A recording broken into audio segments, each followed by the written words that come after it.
আমাদের যাদের 90s জন্ম আর আমরা যাদের গান শুনে বড় হয়েছি তাদের মধ্যে অন্যতম একজন সোনু নিগম। গত 7ই জানুয়ারি সেই মেলাতেই আমরা একদম ঝটপট রেডি হয়ে চলে গেলাম আর গিয়ে শুরুতেই খেলাম একটা কর্নডগ, যেটা খেতে খুব খারাপ ছিল। আর শুরুতেই ছিল ইমন চক্রবর্তীর পারফরমেন্স।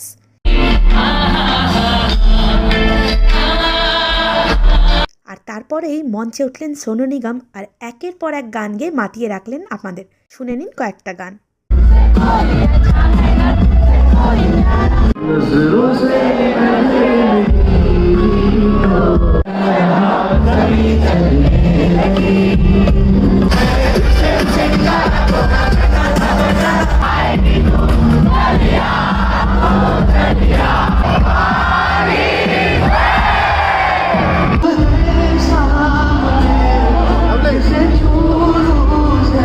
কি অপূর্ব কাটলো সন্ধেটা, তা বলাই বাহুল্য।